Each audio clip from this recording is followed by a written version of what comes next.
기도합니다. 하나님, 오늘 예배 가운데 성령으로 임재하여 주시고 말씀을 통해 치유와 회복의 하나님을 만나는 시간, 경배하는 시간 되게 하여 주시옵소서. 예수님의 이름으로 기도드립니다. 아멘. 오늘도 인사 나누고 말씀 듣습니다. 우리는 하늘 가족입니다. 우리는 주 안에서 하늘 가족입니다. 오늘 말씀을 준비하면서는 요즘 주변에 우리 교우들도 그렇고 주변을 보면 뭐 작게는 몸살 감기, 또 요즘 뭐 코로나 변이, 뭐 복합적으로 건강에 어려움을 겪는 분도 많이 계시고, 또 오랜 지병으로 인해서 투병 생활하시는 성도님들, 이웃들, 가족들, 또 갑작스럽게 진단을 받고 또 긴 병마와의 또 싸움 가운데 들어가시는 성도들이 많이 계세요. 또 여러 가지 인생이라고 하는 그 배가 파선이 되어서 어려움 가운데 있는 성도님들, 오늘 하나님께서 치유와 회복의 하나님, 죽은 자를 살리시는 그 전능하신 주님의 손길을 우리가 오늘 경험하게 되는 그런 예배의 시간이 되기를 소망하고 기원합니다. 아멘. 우리가 너무 바쁘게 살다가 몸이 아프다는 신호를 보낼 때가 있어요. 쉬어주라는 신호죠. 나의 산티아고라고 하는 2016년경에 독일에서 만든 영화가 있습니다. 그 산티아고 순례길이 그 스페인에 있죠. 근데 이 영화는 독일의 유명한 희극 배우인 하페 케르켈링, 이름도 이렇게 재미있는 분이에요. 케르켈링이라고 하는 사람의 실화를 바탕으로 쓴 그런 영화인데요. 이분이 이제 굉장히 잘 나가는 코미디언이었어요. 일정이 너무나 빡빡하고 건강이 상하지만 멈출 수 없는 그런 지경에 이른 거죠. 우리도 그럴 때가 있잖아요. 쉬는 게 제일 쉬어야 되는데 쉬는 게 제일 어려울 때가 있어요. 바쁘게 살다 보면 건강에 어려움이 왔어요. 그래서 이제 주변에서 특별히 이제 매니저가 이렇게 말을 해줬습니다. 케르켈링, 당신 이렇게 일하다가는 당신 죽습니다. 안 쉬면 죽어요. 그렇게 얘기를 했어요.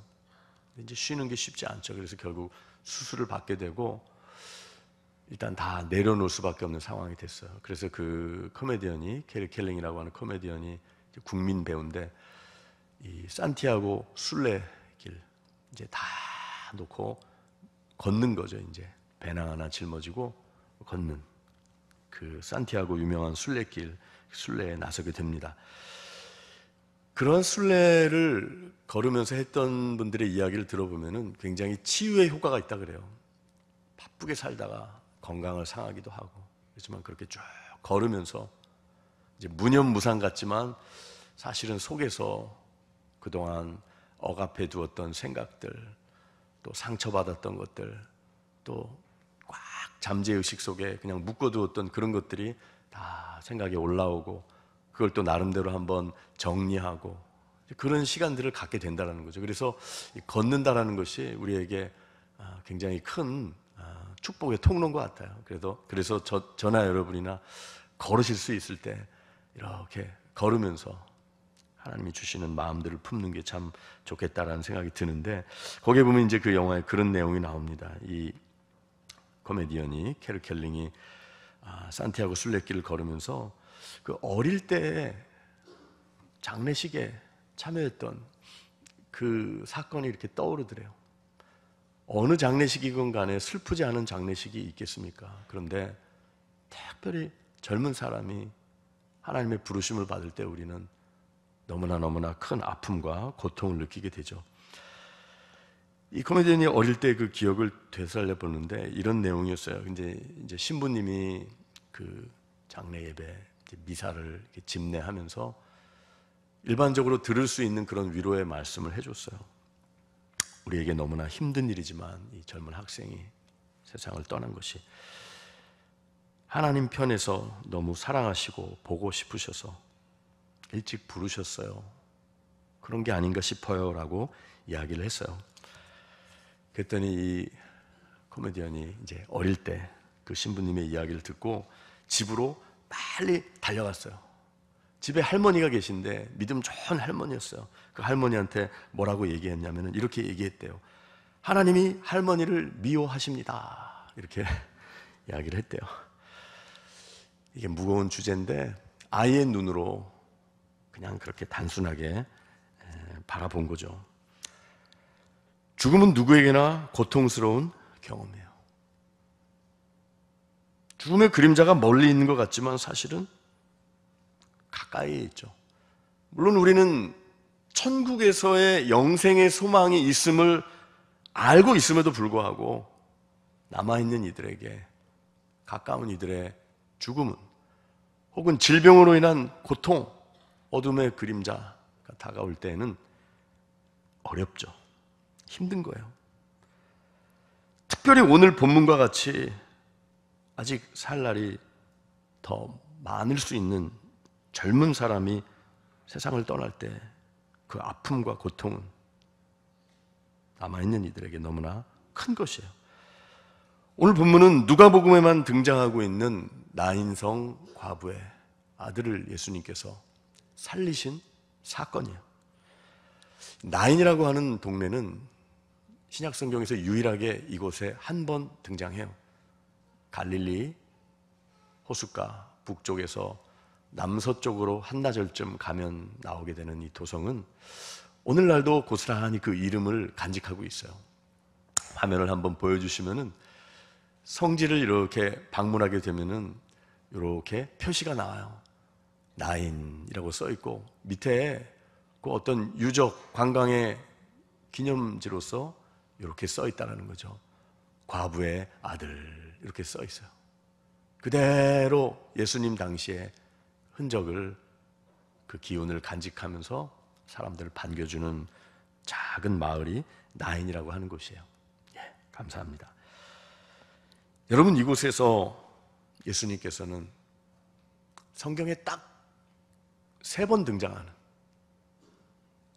죽은 자를 살리신 사건을 여기서 이제 일으키셨어요. 여러분, 3번이라고 제가 말씀드렸죠. 사실은 1, 2부 때는 예수님이 죽은 사람을 살리신 것이 몇 번일까요? 1번, 2번, 3번 이렇게 질문을 드렸는데 3부 때는 그냥 제가 말씀을 드렸습니다. 자, 첫 번째는 어디에 등장할까요? 물론 오늘 본문은 누가복음에만 등장하는 하나의 사건이 먼저 나왔어요. 사실은 누가복음에만, 복음서에만 유일하게 나오는 것이 아니라 전체 어떤 이 세상의 위인이나 4대 성인, 그 어떤 사람의 행적과 책에도, 전기에도 죽은 이를 살렸다라는 기록은 나오지 않아요. 오직 유일하게 복음서에서만이 죽은 자가 일어났다라고 증언하고 있는 거죠. 3번에 걸쳐서 사건이 등장하는데요. 첫 번째는 마가복음 5장에 나오는 회당장 야이로의 딸을 살리신 사건이에요. 경건한 회당장이었던 야이로가 자신의 어린 딸 12살이라고 명시되어 있었어요. 딸이 죽게 되었습니다. 빨리 오셔서 고쳐주셨으면 좋겠어요. 위대한 선지자이시여, 예수시여. 그런데 예수님이 그리로 향해 가는 길 가운데 정갈이 왔어요. 이미 세상을 떴습니다. 이제 굳이 여기 안 오셔도 될 것 같습니다.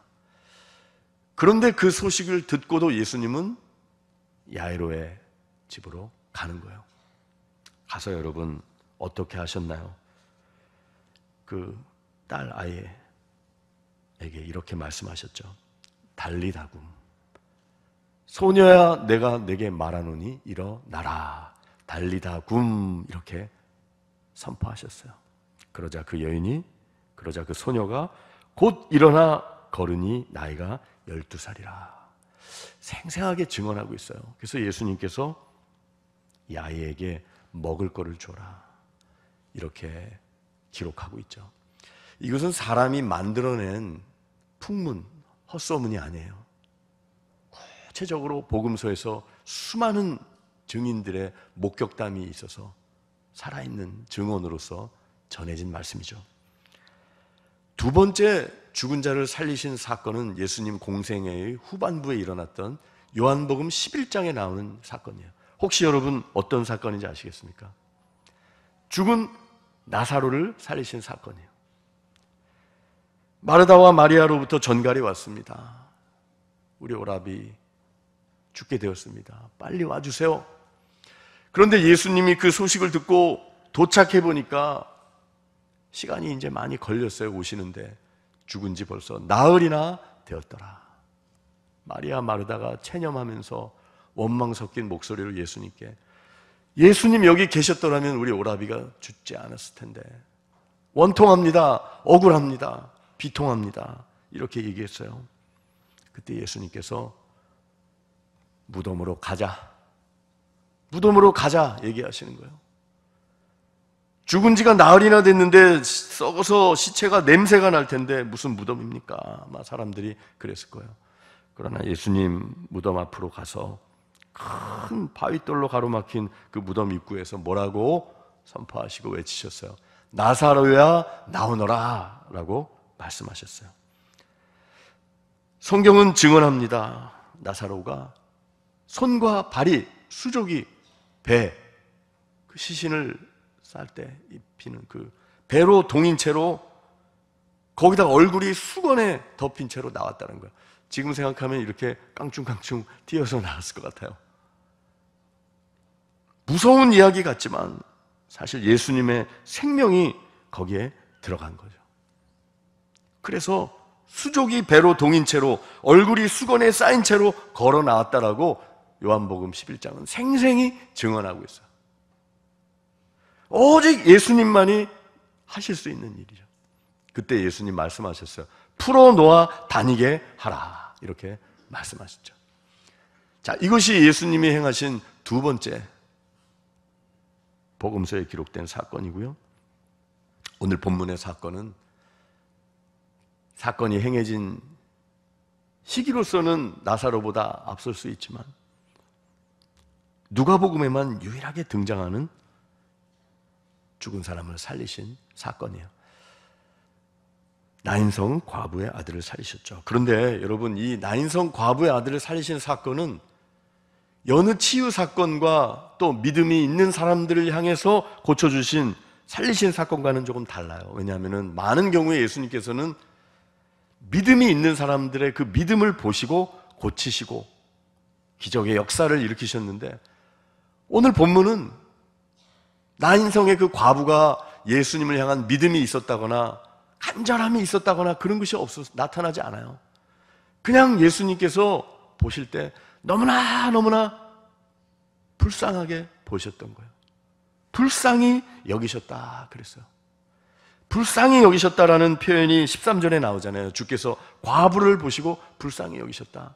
이 불쌍히 여긴다라는 이 단어는 창자가 그냥 녹아내린다라는 원문의 뜻이 있는 거예요. 창자가 아프도록, 꼬이도록, 눌리도록 그런 아픔을 예수님이 느끼셨다라는 거예요. 믿음이 있는 사람도 아니었지만 죄악 가운데서 소망 없이 정말 어렵게 살아가는 인생들, 우리들을, 인류를 향한 주님의 그 사랑의 마음이 사실은 오늘 본문에 등장하고 있는 거죠. 조금 더 본문을 살펴보도록 하겠습니다. 나인이라는 곳으로 가실새 제자와 많은 무리가 동행했다고 그랬어요. 이 동행하던 무리들 중에는 예수님을 통해서 치유의 이적을 맛본 사람들이 대다수였을 거예요. 여러분, 예수님께서 이 땅에 오셔서 행하신 일들이 천국 복음을 전파하시고 가르치시고 그리고 치유하시는 일이 예수님의 사역의 가장 중요한 부분이셨어요. 예수님께서는 모든 질병과 약한 것을 짊어지시고 치유의 손길을 허락해 주시기 위해서 우리에게 오시기도 했어요. 궁극적으로는 그 치유가 영혼의 치유에 이르기까지 전인적인 치유였지만 어쨌든 예수님께서 행하신 많은 사역 중에 놀라운 일들은 질병을, 아픈 이들을 일일이 안수하시며 고치시는 사역이라는 거죠. 저는 우리 교회 많은 성도님들 가운데 하나님의 이 특별한 치유의 손길, 치유의 역사가 나타나고 함께 하시기를 간절히 소망하고 기도합니다. 여러분도 그런 믿음을 가지고 기도하셨으면 좋겠어요. 그리고 비록 우리가 연약한 육신을 입고 죄성이 있는 이 세상이기 때문에 육신의 눈으로 완전한 치유를 맛보지 못한다 할지라도 우리에게는 그 죽음의 권세까지도 극복할 수 있는 부활하신 주님의 능력, 그 주님이 함께 계시기에 영생의 소망을 가지고 그 고통스러운 순간을 믿음으로 극복하고 영생의 소망을 잃어버리지 않을 수 있도록 우리 주님께서 힘 주시고 그 손을 꼭 붙잡아 주시기를 우리는 함께 기도하는 것입니다. 자, 오늘 나인성으로 예수님이 쭉 가시는 거예요. 그 후에 이렇게 돼 있죠. 백부장의 종을 치유해 주신 사건. 믿음으로 주님께 나왔던 그 백부장의 간청을 듣고 그 노예 종을 고쳐주셨어요. 그리고 나서 예수님이 남쪽으로 가시는 거예요. 나인성 입구로 가실 때 예수님과 함께 했던 수많은 무리는 생명을 담고 있었던 생명의 행진이었어요. 그런데 저 반대편에서 성문 가까이 나갔을 때 무리들이 나오고 있어요. 그 무리는 어떤 무리였습니까? 어떤 흐름이었어요? 죽은 자를 메고 나오는 상여의 행진이었어요. 절망과 고통과 아픔. 누가 죽었어요? 한 어머니의 외아들이 죽은 거예요. 여러분 한번 상상을 해보세요. 그런데 그의 어머니는 과부였어요. 그 동네에 많은 사람들이 그와 함께 나왔다 그랬어요. 아마 이 가정은 몇 년 전인지 모르지만 장례를 한번 치렀어요. 남편을 먼저 보내고 그 후에 몇 년이 흘렀는지 모르지만 그 남아있는 아들 하나가 세상을 떠난 거예요. 고대 1세기 세상을 살아가면서 남편이 없는 혼자의 몸으로서 살아간다는 것은 굉장히 험난한 척박한 가시밭길이 펼쳐져 있는 것을 뜻하는 거예요. 그나마 이 아들 하나, 이제 청년 시기에 접어드는 아들 하나 의지하면서 이렇게 유일한 소망의 근원을 뒀던 그 아들도 무슨 연유인지 세상을 떠나고 말았어요. 마을 사람들도 이 두 번째 장례를 치르면서는 정말 위로해주고 싶었어요. 그래서 많은 이들이 상여에 함께 참여하면서 함께 울어주고 있는 거예요. 이 죽음의 행렬과 예수님의 이 생명의 행렬이 지금 만나고 있는 장면이에요. 여러분, 바로 그 순간 주님께서 그 과부를 보시고 도와주세요라고 이야기하지도 않았어요. 이 과부는 먼저 보시고 어떻게 하셨어요? 불쌍히 여기셨다. 창자가 뒤틀리는 아픔이에요. 이 원문의 뜻은 불쌍히 여기셨다. 고통당하는 인생에 대한 긍휼의 마음이죠. 그리고 그렇게 말씀하는 것이에요. 울지 말아라. 여러분, 세상에 그 어떤 사람이 지금 이 과부를 향해서 울지 말라라고 얘기해 줄 수 있는 사람이 감히 누가 있겠어요? 그러나 우리 주님이 말씀하셔요. 울지 말아라. 이렇게 말씀하세요. 여러분, 이 여인의 아픔은 창자가 끊어지는 아픔이었을 거예요. 여러분, 그 예전에 나온 노래 가운데 저도 태어나기도 훨씬 10년도 전에 단장의 1956년 단장의 미아리 고개라는 곡, 연세 드신 우리 성도님들은 아마 아실 거예요. 그 곡은 그거예요. 그거를 만든 사람이 자기 딸을 이제 6.25 때 잃은 거예요. 그 북한으로 죄 없는 남자들이 막 끌려가요. 철사줄로 모여가지고 맨발로. 그러면 그거를 이제 남은 아이와 함께 끌려가는 남편을 바라보는 거예요. 그러면 남자는 계속 뒤돌아보고 또 돌아보고 그런 거죠. 여러분, 그래서 이제 단장이란 말이 거기서 나왔는데, 단장이란 건 그런 뜻이에요. 옛날에 중국의 진나라에 환운이라고 하는 군주가 있었어요. 어느 지역을 이렇게 군사들과 함께 가면서 거기는 이제 협곡에 쭉 이제 배를 타고 가야 하는 그런 것인데, 한 병사가 장난 삼아서 새끼 원숭이 한 마리를 잡아왔어요. 그런데 뒤에 그 어미 원숭이가 슬퍼 울면서 계속 이 환원이 탄 배를 따라오는 거야. 백리길을, 협곡을 따라왔다는 거야. 그러다가 배가 잠깐 멈췄을 때 배 위로 올라왔는데 그 원숭이가 죽어버렸어요. 그래가지고 너무 이상하게 여겨서 그걸 살펴보고 또 배를 갈라보니 창자가 마디마디 끊어져 있었다. 그래서 단장이란 말이 거기서 나왔다 그래요. 여러분, 이 과부, 또 하나밖에 없는 아들을 보낸 이 과부의 마음이 지금 단장의 그런 마음이에요.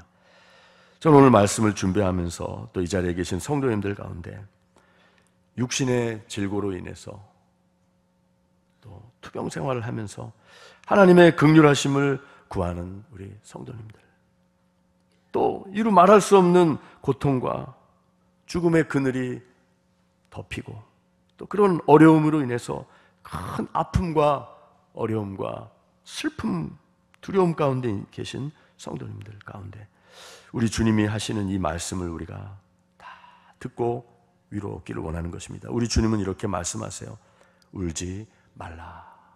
이렇게 말씀하실 수 있는 주님은 자신이 독생자로서 자신의 몸을 십자가에 갈기갈기 찢기시고 피 흘리시고 죽으심을 통해서 우리에게 생명을 주시고 다시 부활을 약속하실 수 있는 분이시기 때문에 예수님은 우리에게 울지 말라라고 말씀하시고 있고 말씀하실 수 있는 분이세요. 예수님께서는 복음서에 요한복음 5장 여러 곳에서 이렇게 말씀하세요. 무덤 속에 있는 자가 그 음성을 다 들을 때가 온다. 생명의 부활로 다시 나올 때가 있다라고 말씀하고 있는 것이에요. 사망 권세를 깨뜨리시고 친히 몸소 죽으심을 경험하심으로써 생명을 주시고 부활을 약속하신 분이시기에 어떤 어려움과 고통, 죽음의 그림자 가운데 있는 사람이라 할지라도 울지 말라. 그리고 관에 손을 대시며 일어나라 라고, 청년아 내가 네게 말하노니 일어나라 라고 말씀하실 수 있는 분이 우리 주님이시라는 사실을 우리가 오늘 말씀을 통해 다시 한번 기억하기 원합니다. 오늘 말씀에서 청년아 내가 네게 말하노니 일어나라, 관에 손을 대셨다 그랬어요. 멈춰서라 라고 말씀하셨겠죠. 아마도 율법에 따르면, 민수기에 따르면은 죽은 시신 관에 손을 대면은 이스라엘 백성으로부터 끊어질 것이다. 정결 예식을 따로 행하지 않으면은 안 된다라고 되어 있지만 예수님은 전혀 개의치 않으셨어요. 한 생명을 살리기 위해 불쌍히 여기시는 마음으로 죄 가운데 빠져서 죄로 인해 죽을 수밖에 없던 인간을 살리시고자 하는 그 주님의 마음이 오늘 말씀을 통해 나타나는 거예요. 일어나라 라고 말씀하였을 때 15절 말씀 같이 읽겠습니다. 15절 말씀 시작. 죽었던 자가 일어나 앉고 말도 하거늘 예수께서 그를 어머니에게 주시니. 아멘. 오늘 설교의 제목이 요 15절 하반절에서 나왔어요. 그를 어머니에게 주시니. 이 청년이 다시 일어나 앉고 말도 했다 그랬어요. 그리고 예수님께서 행하신 그 행적을 이렇게 요한복음서 누가복음은 요약해요. 그를 어머니에게 주셨다. 여러분, 이 말씀은 예수님만이 주실 수 있는 완전한 치유와 회복을 뜻하는 것이에요. 아무리 큰 고통과 죽음과 애통하는 마음이 있을지라도 독생자를 우리에게 주시기까지 우리에게 허락하신 그 하나님의 사랑은 그를 어머니에게 주시는 마음처럼 우리의 그 빈 자리에 예수님을 주시고 예수님의 사랑으로 우리를 위로하시고 치유하실 수 있는 분이 바로 우리 주님이시라는 사실을 우리가 꼭 기억할 수 있기를 바랍니다. 어떤 상황에서도 불가능한 일을 행하시는 주님, 죽은 자를 살리시는 주님, 우리로 하여금 치유와 회복으로 함께 하시기를 원하시는 그 주님을 신뢰하면서 우리가 기도하기 원해요.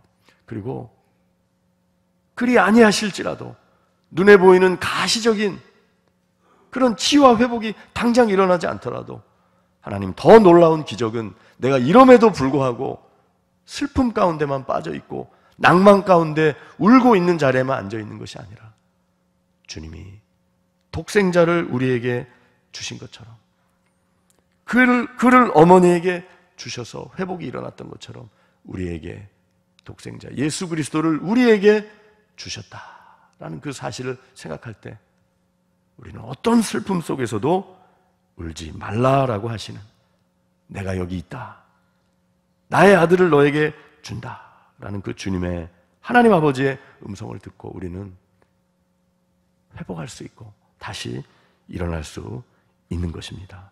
사랑하는 성도 여러분, 저는 오늘 그런 기도를 여러분들과 같이 드리기 원해요. 제가 설교를 준비하면서 초대교회 성도들의 아주 그 초대교회 제도화되기 전에 가정교회 성도들이 거의 매주 성찬식을 하면서 뜨거운 예배를 드렸어요. 그런데 그 초대교회 성도들은 어떻게 예배를 드리며 기도했냐면은 매주 손을 들고 기도했어요. 죽음의 길에서 죽어가는 영혼들을 불러내 주시도록, 생명의 길로 갈 수 있도록, 약한 자를 회복해 주시도록, 특별히 병자를 치료해 주시도록, 사탄에 사로잡혀 있는 영혼들을 깨끗하게 해 주시도록 두 손을 들고 하나님께 기도했다라는 거예요. 그 능력, 병자를 치료하시는 그 주님의 능력을 신뢰하면서 두 손 들고 매주 기도했대요. 오늘 우리가 그런 기도를 드렸으면 좋겠어요. 주님, 질병 가운데 있는 영혼들, 우리를 불쌍히 여겨주셔서 이 과부를 불쌍히 여기신 것처럼 치료하여 주시고, 사망의 그늘에 앉아있을 때라도 울지 말라라고 하는 주님의 음성을 듣고 새 힘을 얻게 하여 주시옵소서. 죽은 자를 살리시는 주님을 신뢰하며 그런 주님을 만나는 시간 되기 원합니다. 우리 그렇게 찬양하고 기도하겠습니다. 오늘 응답의 찬양은 주보에 나온 전능하신 나의 주 하나님은 이라는 찬양이에요. 여러분, 이 찬양 가사를 보면은 주님은 불가능한 일 행하시고 죽은 자를 일으키시는 주님이세요. 그를 이길 자 아무도 없다고 했습니다.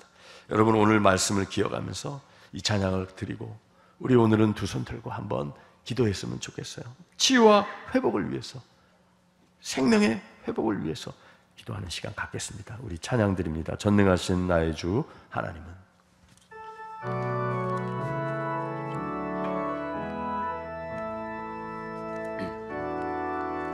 전능하신 나의 주 하나님은 능치 못하실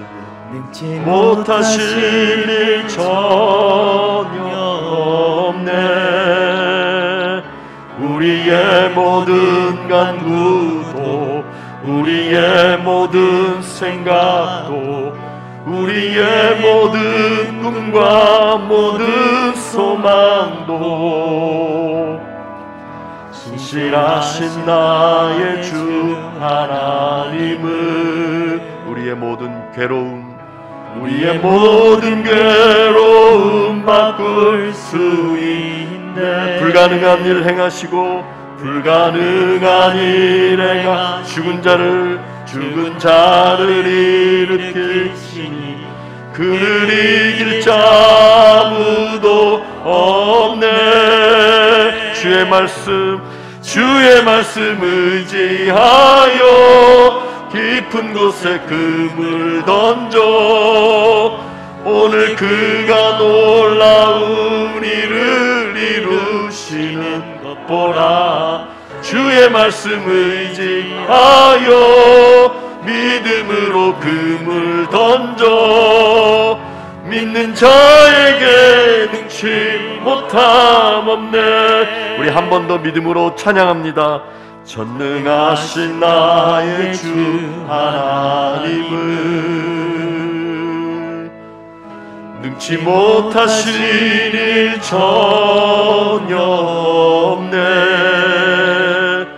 우리의 모든 간구도 우리의 모든 생각도 우리의 모든 꿈과 모든 소망도 신실하신 나의 주 신실하신 나의 주 하나님은 우리의 모든 괴로움 우리의 모든 괴로움 바꿀 수 있네.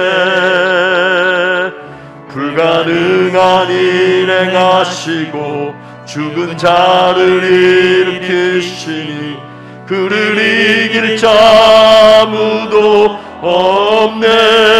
아멘. 주의 말씀 의지하여 깊은 곳에 그물 던져 오늘 그가 놀라운 일을 이루시는 것 보라. 주의 말씀 의지하여 믿음으로 그물 던져 믿는 자에게 능치 못함. 주의 말씀 의지하여 주의 말씀 의지하여 깊은 곳에 그물 던져 오늘 그가 놀라운 일을 이루시는 것 보라. 주의 말씀 의지하여 믿음으로 그물 던져 믿는 자에게 능치 못함 없네. 할렐루야. 이 시간 우리가 손을 드실 수 있는 분들은 두 손을 들고 초대교회 성도들처럼 기도하기 원합니다. 주님은 이 땅에 죄를 용서하실 뿐만 아니라 병든 자를 고치기 위하여 이 땅에 오셨습니다. 치유와 회복의 하나님, 나의 병든 몸, 나의 가족, 우리의 교우들, 사랑하는 이들을 위해 이 시간 중보하겠습니다. 주님, 치유와 회복의 손길로 함께 하셔서 주님 고쳐주시고 일어나게 하여 주시옵소서. 사망의 어두움 그늘에 잡혀있는 이들에게 주님은 말씀하십니다. 울지 말아라고 주님이 말씀하시오니 그 주님의 위로의 손길, 부활의 능력을 경험하며 일어나게 하여 주시옵소서. 주여, 그렇게 3차 하고 기도하겠습니다. 주여, 주여, 주여. 이 시간에 우리가 믿음으로 기도하기 원합니다. 사랑하는 아버지, 우리가 사랑하는 이 땅은 어두운 죽음의 그림자가 드리워져 있는 이 땅입니다. 아버지 하나님, 우리가 육신의 질병으로 인하여 고통 가운데 있는 성도들, 이웃들이 너무나 많이 있습니다. 마음의 질병으로 인하여 고통당하는 이들이 너무나 많습니다. 주여, 구원의 하나님, 불쌍히 여기시는 주님, 우리를 불쌍히 여겨주시고 아버지 하나님, 주님의 능력으로 아버지 치유의 손길로 사랑하는 이들을 어루만져 주시고 고쳐주시기를 원합니다. 하나님 아버지, 사망의 어두운 그림자 가운데서 슬픔 가운데 놓여있는 이들에게 우리 주님은 울지 말아라고 말씀하십니다. 하나님 아버지, 독생자를 우리에게 주셨사오니 이제 울지 않게 도와주시고 일어나게 도와주시고 성령의 능력으로 우리가 다시 한번 회복되기를 원합니다. 주님, 함께하여 주시옵소서. 불가능한 일을 행하시고 죽은 자를 일으키시는 주님을 신뢰합니다. 주님, 치유의 손길로 함께하여 주시고 어루만져 주시옵소서. 치유하여 주시옵소서. 주님, 고쳐 주시옵소서. 주님 믿음으로 기도하오니 치유하여 주시고 치유의 강물이 흐르게 하여 주시옵소서. 마지막으로 한 가지 더 기도합니다. 우리가 살아가는 세상은 우리의 힘으로는 도저히 살아갈 수 없는 험악하고 사망의 그늘이 드리워진 세상입니다. 주님, 성령의 능력과 권능으로 우리를 무장시켜 주시고 하늘의 은혜로 함께 해주시고 성령의 충만함과 부활의 능력으로 우리들이 살아가고 예배하게 하여 주시옵소서. 주님의 능력으로, 성령의 능력으로 부활의 권능을 덧입게 하여 주시옵소서. 우리 그렇게 주여 한번 외치고 마지막으로 더 기도하겠습니다. 주여, 우리가 살아가는 이 세상은 하나님 아버지, 주님의 능력이 아니면 살아갈 수 없는 세상입니다. 주님 성령의 능력으로 덧입혀 주시고 이 예배의 자리에서 그런 하나님을 만나게 하여 주시옵소서. 성령의 권능으로 성령의 아버지 하나님 이름을 우리 가운데 물붓듯이 부어주시고, 하나님 아버지, 우리가 예배하는 이 시간이 하나님을 만나는 시간, 영광스러운 주님의 임재를 경험하는 시간이 되게 해주셔서 슬픔 가운데 있는 자, 낭망한 자, 아버지 하나님 어려움 가운데 있는 영혼들이 새 힘을 얻고 몸과 마음과 영혼의 아버지 하나님 회복을 맛보는 시간, 치유의 역사가 일어나는 시간, 새 힘을 덧입는 시간 되게 하여 주시옵소서. 성령께서 함께하여 주시옵소서. 우리가 살아가는 이 세상은 사망의 그림자가 드리운, 우리의 힘으로는 한시도 살아갈 수 없는 세상입니다. 아버지 하나님 성령의 능력을, 부활의 능력을 우리에게 덧입혀 주셔서 승리하게 하여 주시고, 고통 가운데 있는 성도들, 병 중에 어려움 중에 있는 성도들 이겨낼 수 있는 믿음과 힘을 주시고 치유와 회복의 손길로 함께하여 주시옵소서. 낭만 가운데 있는 성도들, 큰 슬픔 가운데 있는 성도들, 울지 말라라고 하시는 사랑의 음성을 듣고 독생자를 죽기까지 내어주신 그 아들을 주셨사오니, 아버지 하나님, 우리가 이제 다시 한번 부활의 소망과 능력 가운데 일어나게 하여 주시옵소서. 경동제일교회에 속한 모든 권속들, 질병의 고통으로 어려움 가운데 있는 모든 성도들, 아버지 하나님께서 치유와 회복의 손길로 함께하여 주셔서 치유의 강물이 흐르는 교회 되게 하여 주시고, 아버지 하나님 그런 주님을 만나는 높이는 예배 되게 하여 주시옵소서. 예수 그리스도의 이름으로 기도드립니다. 아멘.